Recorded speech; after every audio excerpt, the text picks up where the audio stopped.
Welcome to the Embodiment Podcast. This show is for you if you see the body as more than a brain taxi. It's for people interested in coming home to the body as a holistic aspect of who we are and how we live. Episodes contain practical tips, exercises you can take away, and interviews with specialists from around the world. I'm your host for today, Mark Walsh. So on the show today, Filippo Sera. So Filippo is coming from a background in physical education academically, but also a lot of martial arts, dance, contact dance, performance, theatre. I was at the Berlin Contact Improv Festival briefly, and someone sort of said, you should interview that guy, someone I trusted. So I'm looking forward to get to know you. Welcome. Yeah, thank you very much, Marsh, for interviewing me. It's a pleasure for me to be here. So what was the start of your journey with the body? How did you get interested in all these things you've ended up doing? Well, I would say that is an inner thing that I have since I'm a kid. I grew up in front of the sea, playing on the beach, swimming, playing on the rocks, and being always in nature. And I think this gave me a strong imprinting to movement. And then, of course, the 80s, with the influence of martial art movies, I was like impressed. I want to do these things. And at one moment, I was a basketball player, actually, going to not a professional career, but I was playing high level. And I say, no, I want to stop this and start this Asian mystical martial art things. And I stepped into this. And I get so passionate that at one moment, I decided to dedicate my life to movement. And I just took part in the University of Physical Education to go deeper in these studies. And then during my studies, there was one semester about body expression that as a sport guy was something totally unknown to me. Mm. And I was so impressed. I said, there is also this possibility of using my body as art media or something to express myself. And I started to explore this field too. And in the end, it became a job. I was both working as personal trainer, studying and performing dance and theater, and meanwhile deepening my studies into the mystical field of martial arts. How would you say? Yeah. Great. But it looks like we have a lot in common. Yeah. And just place listeners, the accent and the geography here. So where did you grow up and where did you end up? I grew up in the north of Italy, close to France, in Genova. Mm-hmm. Then at one moment of my life, I spent 1 year in Spain, in Barcelona, where I was also studying theater, dance, and martial arts. A bit random at the time. It was really the beginning of my studies. And during that time, I approached the Axis Syllabus, that nowadays is something that maybe we will talk later about this. It's something really important. And then 7 years ago, I moved to Berlin to keep studying Axis Syllabus and to explore a new environment. And I'm based here since 7 years. It's really, you have been there, so you know. Yeah, I love it. I mean, I think it's the European hub of embodiment, really. I mean, Brighton, where I live, is pretty good. But Berlin, there's so much good stuff and so many cool people. And rents are still a bit cheaper than most capital cities. So, if it had Spanish weather, I'd already be living there. Yeah, I totally agree. Okay, and just because I'm a geek about this stuff, like what martial arts were you getting into? Well, it's a long list. I started with the Jeet Kune Do, this system from Bruce Lee. So like more modern, like the father of MMA, I would say. Yeah. And from there, I stepped into Wing Chun Kung Fu. Yeah. Then I approached Japanese martial arts. I studied until the black belt Aikido, and then a branch of Aikido not so known that's called Kinomichi. That is really fascinating study, not so much. Yes. And lately in the last years, of course, I had experience of fighting sports, boxing, kickboxing. But in the last years, I'm deepening the study of internal Chinese martial arts from Wudang Mountain. Great list. Yeah. I mean, lots of interesting stuff here. I mean, like Jeet Kune Do, a lot of people don't realize that Bruce Lee wasn't just a movie star. He sort of, just to listeners, he, as I understand, he kind of broke a lot of Chinese traditions and said, look, let's mix things up. I've got a book of his and it's got stuff from all these different sources in. And he said, let's see what really works. And this was the beginning of what eventually became MMA, mixed martial arts, when the sort of, there was this like revolution in the martial arts. He was well ahead of his time in that. in that sense. I think that's a sort of little interesting historical note that this was going on in the 70s, way before the MMA revolution in the 90s. Yeah, I think he also has the merit. He opened the Chinese martial arts to Western people. That for us is something obvious nowadays, but at the time was not at all. It was kind of forbidden and like, yes. And what do you think you really, what keeps you in the martial arts? What keeps you pursuing it? You've evolved in what you're studying. I think like we don't get enough martial artists on this show, so I'd love to speak to that a little bit. Well, of course, I was fascinated by both the fighting aspect of like getting the power of the ability of manage a fight. But little by little, this lost meaning for me. It's more about personal development. I think in martial arts, in the end, they have this self-defense aspect that is okay, but I've never used this in the end for my kind of life. There is something special that it's a training that is putting you in such a kind of stress that can really help you to face yourself in a conflictual situation. And it can really bring aspects of you that are sometimes we hide inside. We don't want to explore them. Like this fighting stress is letting us exploring deeper ourselves. And then, of course, there is this super fascinating mechanical, technical aspect of transforming a human being that, from my point of view, is not a fighting machine, but with the intelligence and technique and applied mechanic and physics, you can figure out how to use a body that, compared to other animals, is not made to fight into something that can fight. And it's super fascinating for me. Like, how in every part of the world someone dedicated a time to develop and study and deepening this approach to the body. Yes. So I often hear from martial artists this story. They started out because they wanted to be tough, or it looks cool, or they wanted to defend themselves, and then they get into the character development, which is the essence of traditional martial arts, as you know.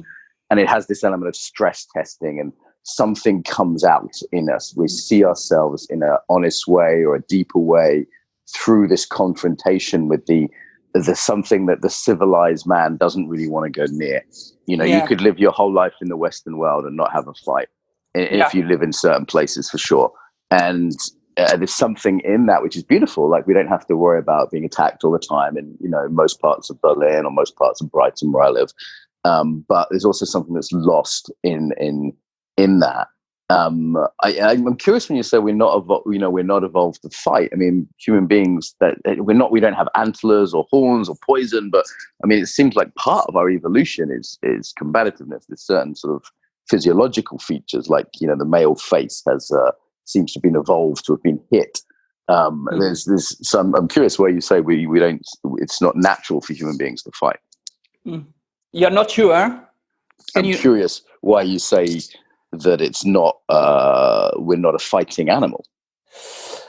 I don't know. I always had the perception of human beings more as a social creature that supporting each other with, the need of defending themselves from outside threatening. Yeah, it's present, but I think it's something that really developed with culture and social structure. The fact that we wanted to study and to develop systems to fight each other. Like if you compare ourselves to predators, we don't have the tools to kill, but we find a way to do it. That is creepy from one side, but it's also fascinating. Yeah. It is interesting because we don't have big teeth or big claws, we develop these sophisticated systems. And as you say, they've grown up around the world, these very sophisticated systems.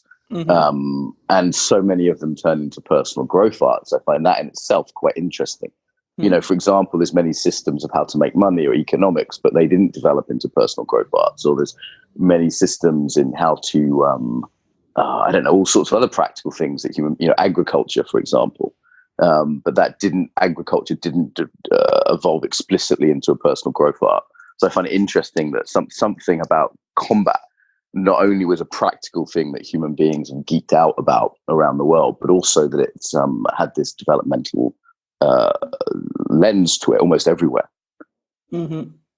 I mean, this is what I'm fascinated from in movement in general and the human body movement embodiment, that we have really the ability of transforming ourselves in so many different things and use our body, our tool, in so many different ways.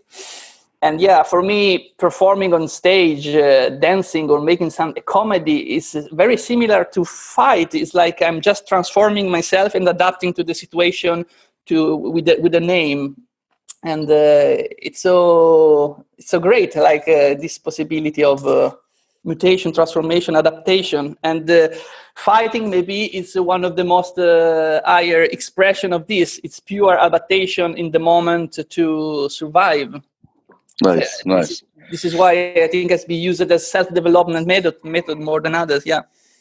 And say more a little bit about your dance work and theater work and performance. Like say a little bit more about that. Well, as I told, I discovered the expressive body during university, and I just started to explore before with the physical theater, because I started to dance quite late when I was around 24, 25. That for a dancer is old age.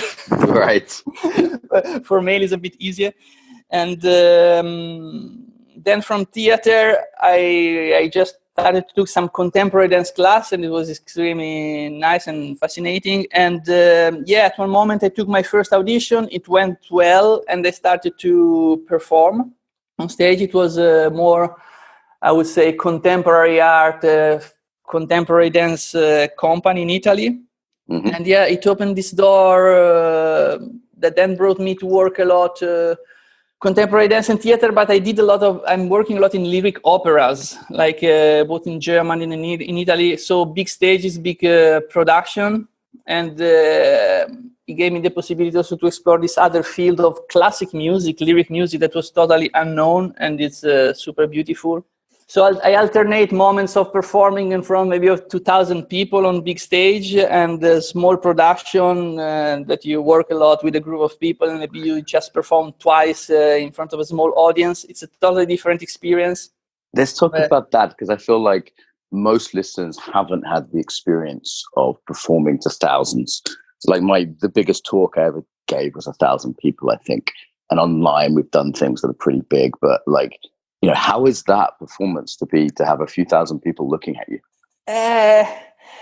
Well, it can be both the experience of more stressful than a small audience, but also less stressful, because when you perform on such a big stage in such big work like operas, where maybe sometimes you have 50, 60 people on stage, you become part of this big image, and you are nobody's really zooming on you. I have also performed on big stages alone, like a main character.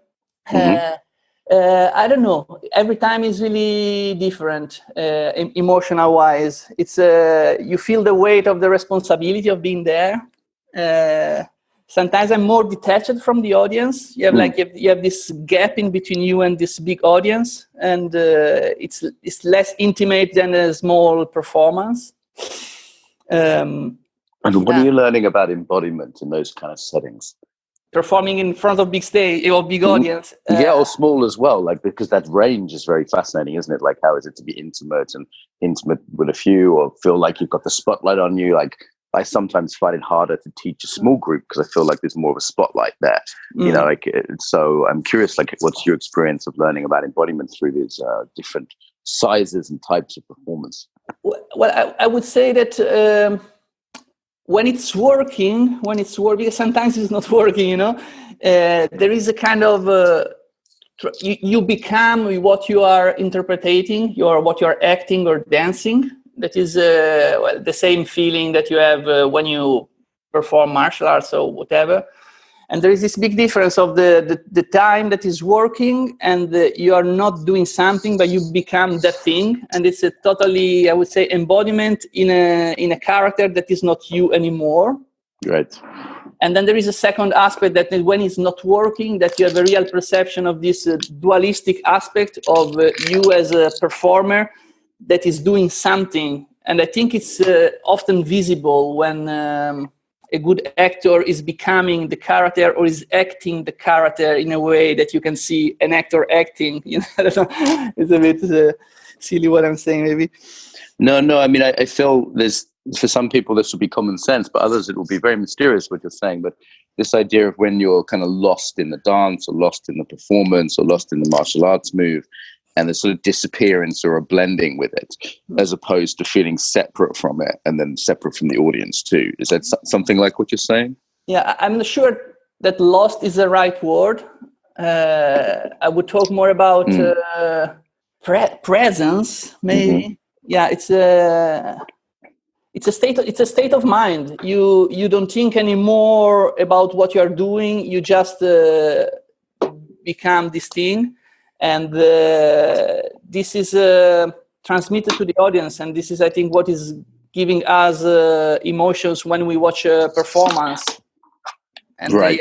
I think an embodiment is really a proper word in this case, especially in performing art. Yes. So you're embodying that character, you're absorbed in it. It's not separate from you.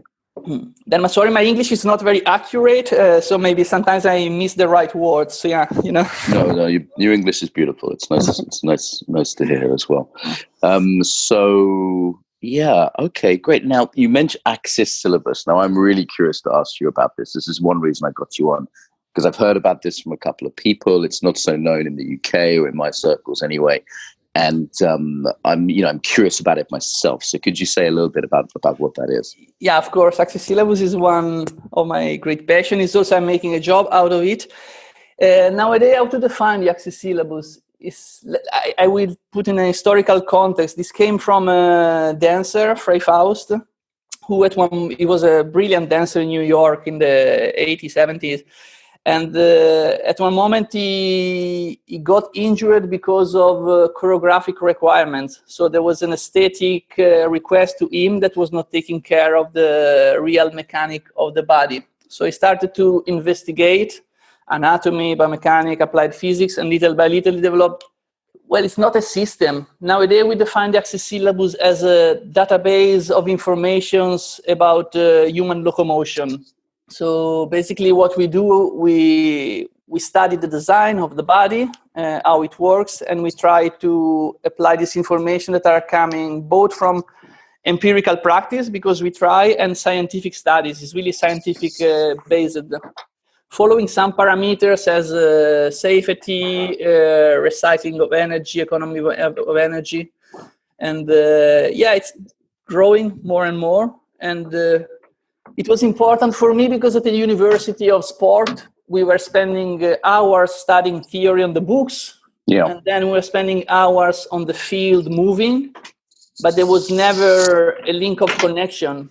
And when someone told me, this work might be interesting for you, I tried, and I really find this, finally, this bridge that was bringing together, okay, this is the theory, this is how a hip joint is made, but now we're going to apply, and you can see, you can use in dancing, you can use in football, you can use in martial arts, once you know how it works.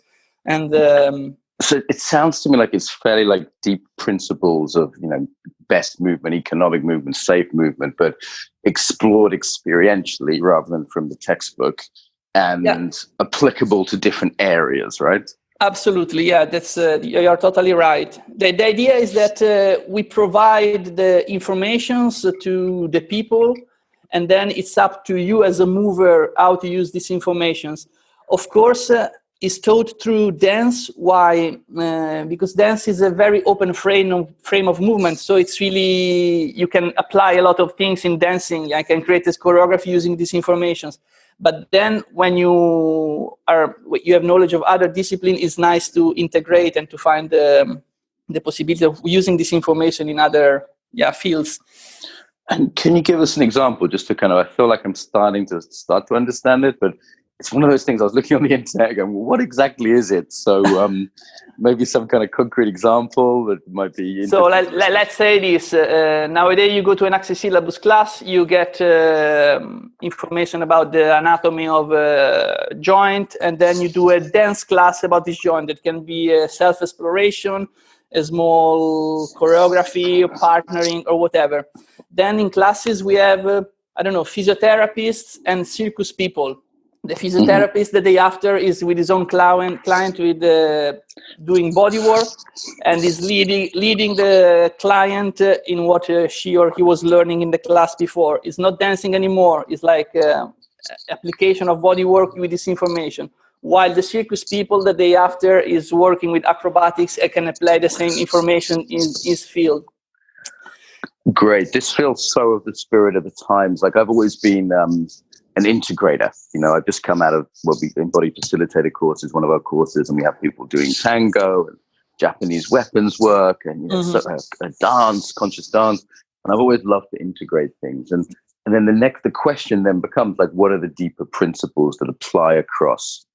Because like at this podcast or the conference, so like I have all these different people on, and they all got different backgrounds, but then it's like listening for the similarities, listen for some of those deeper principles that can help people no matter what they do. Because my students, they're coming from such different backgrounds. They're coming from all these different areas of life. So unless I can offer them something deep and something that can be applied as a principle across different things, that strikes me as the most useful thing to do in the modern context. Yeah, but this is exactly what I'm doing with my work. I'm not stuck in one discipline. I really step from one thing to the other.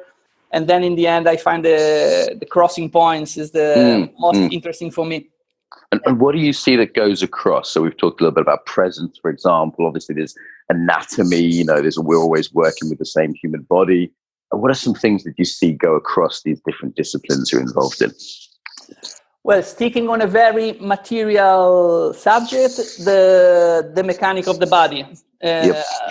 It's very interesting to study things in the Axis syllabus and scientific papers, and then going into Chinese disciplines that are thousands of years old, and to find the kind of same principle and mechanic, because the body is the body. There is nothing to... Right.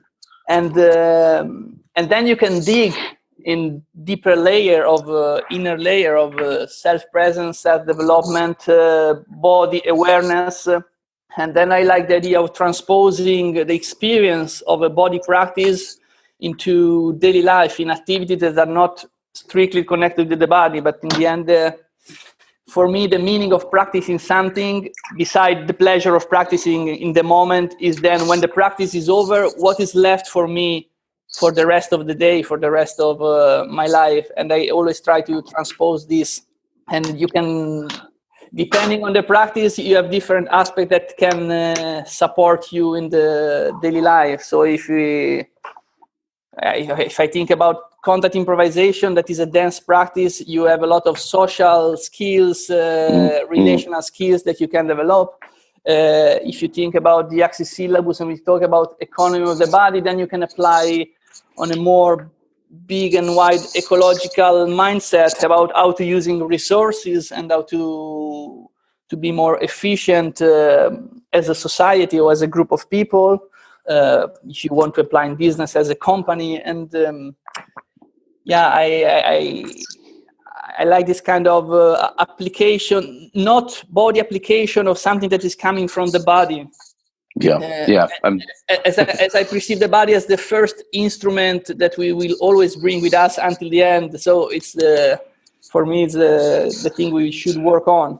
Oh, I'm so happy we're talking. There's so much here to go into. I mean, the first thing you mentioned almost casually, but actually I think is lost sometimes, is this idea of doing something just for the pleasure, Yeah. And I've noticed my more Mediterranean students understand this implicitly. It's kind of a cultural thing, maybe. Like, it's like, well, of course we do things just for pleasure, And actually sometimes that's lost in some of the more Asian cultures or North European cultures, just for the pleasure of it. Yeah, one of the first things people, I did so many things, and people, they ask me, okay, I want to start to move, what should I do? And I always reply, just try things and do what you like, because I can tell you my experience, but my experience is influenced by my background, and maybe what I did is totally uncomfortable for you. Maybe you like to do salsa and it's totally fine. Just go there, move and enjoy. And then from there, you start your exploration. Yes. With my students, I've just been helping them pick a practice for 6 months. Yeah. They have to as part of EFC, they take a practice and they do something new for 6 months, and they always get upset about it. They, don't do this. They kind of worry a lot about it. And if they're worrying too much, trying to find the perfect thing, I just say, look, just do whatever brings you joy, whatever's pleasurable for you. And then you'll fall in love with it, and you'll get interested, and you'll go deeper into it, and you'll discover the same principles as if you did anything else, but you'll have a good time doing it. Yeah, absolutely. Yeah. Now, the next thing you said was talking about transfer, right? So this is my absolute obsession in life. It's my life's work, really, is transferring stuff off the mat. I started with Aikido and then moved to dance. And, this journey from the martial arts to dance, I think, is interesting because it frees one up from the martial imperative. Mm-hmm. And there's certain things that become obvious, like aesthetics or sensuality isn't obvious in martial arts, unless you're really looking. But it is obvious in, say, tango. And his idea that different lessons can come out of different practices. So I'd love to hear you talk a bit more about that. And also, how do we make sure that happens? Because I've seen people do contact dance for years and just never realized they had bad boundaries or never transfer that skill of connecting into the verbal, emotional domain. And the same with other arts, they've missed the lesson somehow. So kind of like this idea that different practices point us to different things, but then we have to get them off the mat ourselves still. Well, first of all, unfortunately, I think that is not necessarily happening. As you say, it's not obvious that you do contact improvisation and then you become a better human, and it's just the effect. I think it's very connected with how you approach the practice, how your teacher is giving you the approach to this practice, how it's is given to you, because of course I can teach you boxing and make you a better human or just make you a boxer. So it really depends. It's also very connected with self-awareness. And for me, it was something that was not obvious in the beginning. Is something that developed with the time, when I started to ask myself, okay, I like to do this, but why am I doing this? Why am I spending all my evenings rather than going with my friends? I go to the gym and I train this. Why I spend my holidays going to take workshops? Does it make sense? Yes. And little by little, I found the answers for myself, that this was influencing my being after the practice in a positive way, and this was supporting myself as a teacher, as someone coaching people. But I'm not sure what's the way. I think everyone should find his own way, and as much as I told before, you should find something that you like and your own practice. Then I think it's up to you to find a meaning in your own practice, and it's not the same for everyone. So I don't have the absolute answer for this. Yeah. And there's almost two extremes here, isn't there? There's one extreme which is not interested in pleasure and is going to class very deliberately and logically to try and build some capacity. And then there's another extreme which is just doing things for fun and not realizing that something could be deeper happening. Or, I've known people that have dedicated their whole life to Aikido or Tango, even to the point of ruining marriages and spending all their money, and as you say, every holiday they have. And they've not questioned why they're doing it, And maybe that's worth examining a little bit. I agree. It's that's the point. And let's talk about contact dance specifically. So we've had one or two other contact people on the show. We had a guy, Ari Bernstein, I think it was, from Israel. So just very briefly say what contact dance is, and my specific interest is how to make that more of a personal growth practice. Well, contact improvisation is a practice that was born in the 70s from dancers, and it was at the time a pure exploration of physical forces applied to the body, of bodies in relations with each other. So it was quite practical and also performative. Then it took in around 30, 40 years a direction, and nowadays some people define contact dance as a social dance because there is a strong social aspect, a big community, mixed with this body practice that is based on a dance that is totally improvised and fundamentally based on weight exchange. So we have two bodies in contact with each other that are sharing a center of balance and are improvising movement. Then it can go in different direction, to acrobatic, to floor work, but this is not the important aspect. And through this practice that is extremely physical, and this is a common experience, you maybe because we are not in use so much in this society to get in deep contact with each other, it's moving something more than just the body, is very emotional. That from one side is super interesting, but so from another side, I see sometimes that people are researching more this emotional aspect, and the dance itself, then it's not proper developed. So I think that technical aspect of the dance and emotional aspect should go together, and one not should take over on the other. And on a neurological, communicative way, it's super interesting because it's a form of communication that is simultaneously bidirectional. When we normally talk with each other, one is talking, one is listening, and then we switch. But as soon as you eliminate the dialogue of the words and you start in the dialogue of the body, we give a constant bidirectional feedback to each other that is activating a level of presence, attention, and awareness that is extremely interesting. Yeah. So that the metaphors to the real life can be discussed for hours about this topic. Yeah, and I find it like the most fun you can have with your clothes on. You know, like it's tremendously enjoyable for me anyway, and I think for many people, both because it has creativity, playfulness, but also this sometimes quite intimate, quite deep feeling of contact, which we're not used to having in the kind of Western world with each other. I find that deep feeling of connection, sometimes sensuality with that, sometimes just very sweet or deep. I find that quite unique to it. And I've also noticed students who do it a lot. I've had quite a few students from Contact come to me, and they often have kind of open, like almost too much openness. You know, there's like a boundary issue there, and I you know what I mean? Like they can throw themselves on you or tell you all their secrets as soon as they meet you. And I'm thinking of a couple of students from my recent training, particularly, and they're like, I could have guessed they did Contact because they were like loose in their body and connected and warm, and they had all these strengths, but they also had this like boundaryless quality. Yeah, I totally understand. Yeah, I think if someone never seen Contact and is finding himself watching a jam or something, it looks like a bunch of crazy people in pajama rolling over each other. Yes. But there is more. If you listen, it's the first time you hear about Contact Improv. There is more than that. Yeah, there's lots there, isn't there? There's lots there. I did a little Contact session with a small 5-year-old child, and it's on the internet. It got thousands of views. And it's, you know, there's this other side. This just looks like me being silly with a kid, and there's you know there's a lot of skill in it too. But it's also, as you say, there's room to explore bigger themes. And I think maybe this is also a metaphor for any art, Aikido or anything else. We could get too technical and lose the wider application. Like you spend your whole life studying one wrist lock and all the technicalities of it. Yeah. Or we can get almost like too abstract and metaphorical. And I've seen this in Aikido, other arts too, where people are constantly bullshitting and discussing around the issues and the metaphors, and they've sort of lost the ground of the actual practice.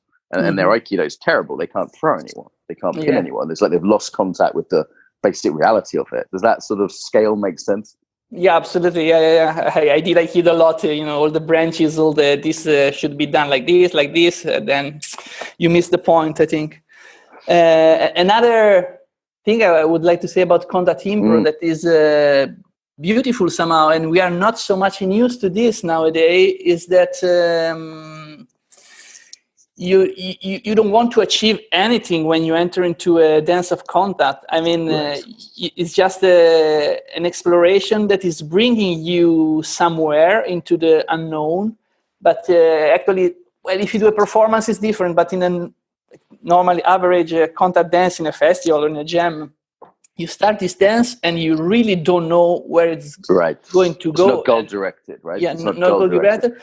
And this aspect of improvisation can open so many doors, and the perception of yourself.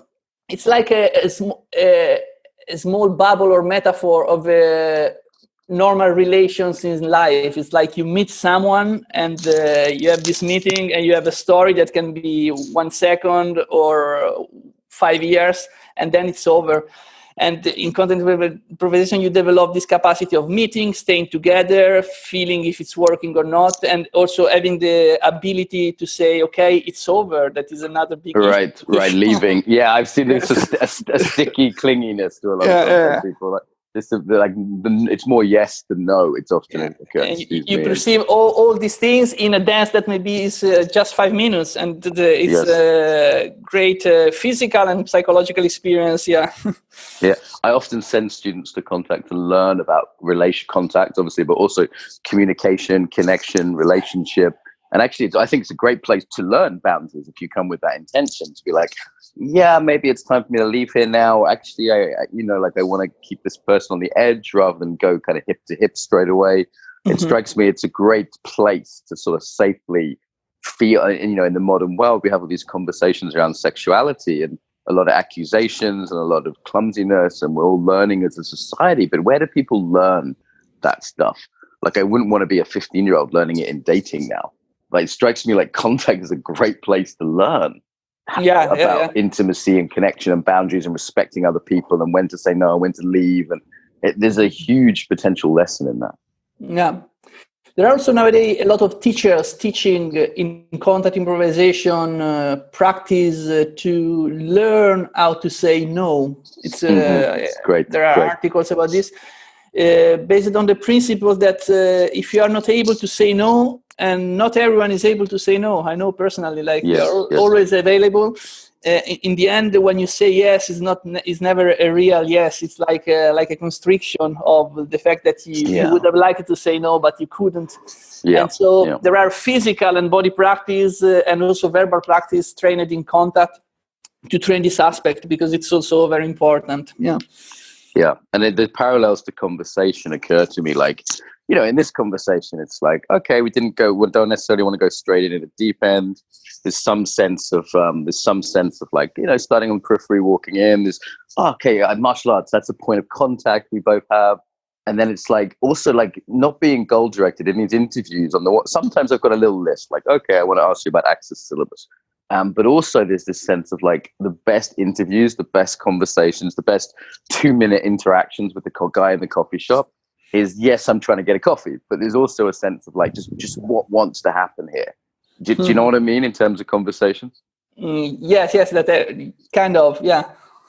So there's this, I feel like there's this tension between, on the one hand, there's always a goal direction in life. We're often not in pure play. Like right now, we're doing an interview. There's certain things that I have certain aims or certain things I want to talk about, certain things I want to provide to the audience and to you to get for myself. But then simultaneously, if I'm too goal directed in this conversation, the real beauty of the conversation isn't going to happen. Yeah. Of course, yeah. You say, of course, though, but that's radically countercultural. That's not how most of the world is. No, what do you mean? What do you mean? You say, of course, but that's of course after 20 years of contact, right? Most people, it's goal direction is the only thing they're doing. Okay. I understand now. Yeah, I understand what you mean perfectly. It's not that doing content improvisation, I'm able to always achieve this beautiful aim of openness, but you bring awareness on this. I think we should not make the mistake of thinking that what we do is transforming in the perfect human being, but it's just bringing awareness on our, in these dynamics, Yeah, and as you say, it doesn't always transfer across. You meet the six degree black belt asshole, or the contact person that's never never transferred it to the social situation. Often I'm lacking in both martial arts and in improv and other dance practices. I'm wanting like a little bit of debrief. I'm wanting either a little bit of structure to kind of go, okay, what are we exploring now? What am I trying to learn? Or that little bit of just like, I noticed I used to get much more out of my Aikido classes when I walked home with my friend Tom and we discussed the class for 10 minutes. And that 10 minutes meant something transferred, something sunk in. But if I just did physical, took my gi off, put my normal clothes back on and went home back to my work or whatever, something wouldn't transfer. That's often verbalizing it's funny because actually this is another thing that is practiced in contact improvisation. So I mean, you do a contact jam, so you do the dance. Maybe we decide a time frame of 2 hours, and in the end you create small groups and you dedicate 10-15 minutes just to feedback what you were experiencing into the jam. And this is exactly what you were describing. You have the embodiment, the practice, but then also the fact of verbalizing it and analyzing with the analytic mind is bringing a deeper layer of understanding. Oh, that's nice. I haven't done that in any of the jams that I've been to, so I must have missed that. But that strikes me as very, very logical. And I saw when I talked to some contact teachers about sort of personal growth and structuring learning, there was almost some resistance from them around sort of structuring. It was so improvised. It's emphasis on whatever emerges, which is beautiful. But when I sort of said, yeah, that's true, and we can also focus people on let's explore boundaries for the next half hour, or let's explore intimacy for the next half hour, there seemed to be some resistance to that from some contact teachers I spoke to. They seem to be very brought into the idea that it's all spontaneous and it's just whatever emerges. So this was more their direction, and you were proposing something different. Am I right? Yeah. So I was suggesting like, hey, I love contact. I really do love it. Next year, I want to get to a contact festival and actually be there for a week, And it's, but also I was saying that the learning, I'm primarily an educator. So I was saying, look, if you really want people to learn from this practice, a little bit of structure may be helpful. And maybe that happens more with some teachers than others. It happens more at different events than others. I'm not super experienced. It's a big debate because, the founders of contact improvisation, and this is another interesting aspect of contact improv, they decided not to define it and not to make a brand of it, and to leave it as a total open frame, open source, I would say nowadays. Yes. And so you have this constant discussion of what is contact improvisation, what should we learn, should we create a schedule, are there fundamentals? And some people say absolutely yes. I'm actually, I think, one of these people. I like to structure things, I like the technique, and some of the people say no, this is it's not up to you to define what it is, it's just experience. And I think it's gonna be a never-ending debate because but it's also sometimes it brings confusions, but it keep on the discussion, and the discussion is enriching the practice itself. Yeah. And we just point listeners to an episode called Owning the Dance, where we talk about the difference between conscious dance and contact improv in regard to copywriting and branding and the issues around that and the pros and cons either way. So I just want to point listeners to that, because that is a fascinating difference between, say, Five Rhythms and contact. There was this very conscious decision by the founders not to copyright it or brand it. And that creates freedom and conversation and ongoing dialogue, but sometimes also confusion. And, I've been to sort of festivals where someone was not contact festivals, but say like the Buddhafield festival I'm going to today, where there was someone teaching, and I thought, okay, does this guy really know the basics? Is there any standard here? Is this person, has it been certified in any way? So I feel like there's pros and cons to both sides of that, but it's something very interesting. And then the other key piece I'd say is where contact came from. So contact came from people who were artists and performers, as I understand it. And that's quite different from, they just have a very different set of concerns to, say, martial artists or people developing Five Rhythms in Ezelan in a very conscious, personal growth kind of vibe.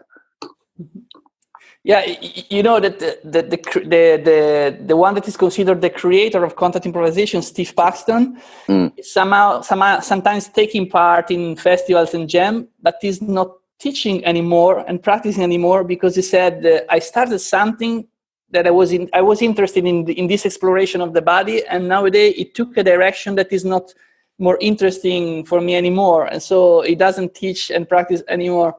So it's a flow. Great. Is there anything else that's a really big part of your embodiment world that we haven't talked about? Just the time has flown. Definitely would love to see you again and talk to you and do your class in Berlin if you've got one there when I'm hanging out there. So I feel like we could get on and be friends as well. So let me just put that out there. Like it might be fun to hang out. I mean, go on. Yeah, we could go deeper in every subject, but somehow we touched everything. Yeah. performing art, access syllabus, martial arts, contact improvisation. This is what I also practice meditation, both like classical meditation, vipassana, and then meditation integrated in martial arts. But yeah, somehow we touched everything. Yeah. Meditation's just the base, isn't it? I always tell my students, like, that's just, if you're doing awareness-based disciplines, you got to meditate. That's just going to be the base for all of this. I agree. Yeah. Yeah. And in terms of finding out more, so if people want to, we'll talk about you specifically, but in terms of the discipline, like if someone's just like, hey, I'm really curious about Access Syllabus or contact improv generally, what would you recommend they do? Well, Access Syllabus, there is the website, accesssyllabus.org. You can find information about everything. There is also, as the Access Syllabus wants to be a network, a community of researchers that is including who is interested. There is a forum that people can take part in to read and discuss and propose. So I think that these are the two things, the website and the Access Syllabus forum. Great. For contact improvisation, you don't need me to find events. Nowadays, it's like exploding. You just go wherever in the world. But nowadays, they just opened a beautiful worldwide contact improvisation calendar. I don't remember now the website, but you can find. And it's a website where you can find all the contact improvisation from classes to workshop to festival to events all over the world, divided by teachers, country, blah, blah, blah. And I love, because I'm really happy about that, because I found the contact improv world to be a bit chaotic. And it was quite hard to find out far in advance what was happening. And unless I knew the right people, and they'd say, oh, it's usually the last week of May or something. And I'm really wanting to like study contact improv, like to study it, and really not just to go to a jam, like a holiday and have fun. Like any advice on where you could go to like really study some of the fundamentals of it? If I remember well, the name is Contact Global Calendar, something like that. Yeah, I can send you links later. Yeah, and. Any particular festivals that you recommend? I mean, there's this famous one, isn't there, in Freiburg? There's a big one. Berlin looks like a big one. Are there any? A student of mine had a great time in Northern Ireland at one recently. I know Martin Keogh's recommended by people. Are there any other kind of festivals or teachers that you'd really recommend? I mean, every festival has its own peculiarity, and then I recommend people again to try and see what they like. Me personally, I'm organizing, that is not a festival, it's a kind of alternative event. It's called a contact camp in Italy. It's a big event that we don't even advertise because it's getting too big. Okay. And it's not structured as a festival. As a festival, you have like a program and you receive what is given by the organizers. The Contact Festival, born 6 years ago in Italy, and now they are other, not Contact Festival, Contact Camp, born around Europe. And it's the idea of creating a frame, so a time and a space to dance contact. So we gather people, whoever is dancing contact. So this means students, beginner, advanced teachers, and we gather them all together. And then we self-organize day-by-day activities. So there are propositions from teachers, or there are requests from students. There are laboratory of performance, exploring contact, or activities that are correlated with contact improvisation. It's the contact camp, and it's an amazing experience, both on a contact improvisation body level and especially on the social structural level. It's great how you can see these people. It's 80 people a day for 1 month, 80, 90 people. So it's a lot, and they are constantly changing. And so you see this refreshment of human beings coming and organizing themselves, self-organizing. It's really a great thing. Which one is this? Sorry, which event is this? It's called Contact Camp. It's in Italy. You will not find so much about it because also the idea is not to advertise it so much, but passing the words is it's normally sold out in 2 minutes when we open the description. Yeah. Okay, and your personal website? I don't have one. Shame on me. I'm working on it.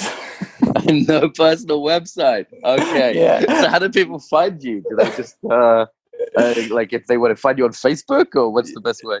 Yeah, nowadays Facebook. I promise I will produce a website soon. Yeah, I'm. That's okay. I love that you're more interested in the work and your passions than making a website. Yeah, I leave this contradiction of like taking care of social media and these things, while I would like more to dedicate to the practice and the teaching. Like I'm organizing my own event and say I spend like 2 months organizing and 1 week teaching. I would like to spend 2 months teaching and 1 week organizing. I think this is the case for so many of us. It's like I want to be either teaching or studying, and it's just I spend literally 50% of my time organizing.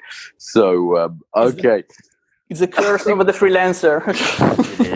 It is. So I need to wrap up. So I'm going to go meet one of my mentees. Final message about the body, Filippo. Guys, just move and enjoy, and you will see the results. Yeah, I don't have anything else to say. Yeah. This has been a real pleasure. So thank you so much for joining us today. Thank you very much. Some ways to get more, to give back, and to get more involved now. So the biggest request I have would be to share the podcast with your friends, people that you think would really enjoy it. Email it to them, put it on your social media, tell them about it, old school. Really appreciate that. Equally, if you want to support us financially, you can go to Patreon. That's patreon.com/embodiment podcast and give us $1 an episode. And I'd say they're well worth $1. So that's less than £1 if you're in UK-ish. So yeah, please go there. On the embodifacilitator.com website is where this is hosted. Most people I think listen to for iTunes.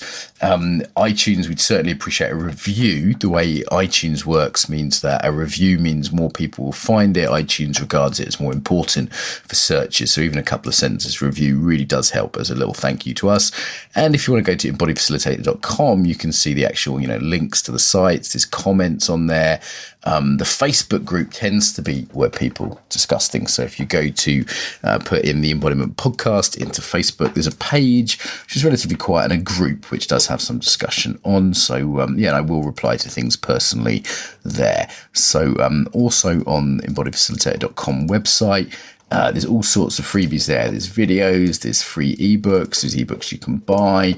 And of course, there's our newsletter list. If you want to stay in touch and learn about things like the Embodied Facilitator course and our next Embodied Yoga Principles teacher training, then go to that website and you'll see a little pop-up and you can get the newsletter through there.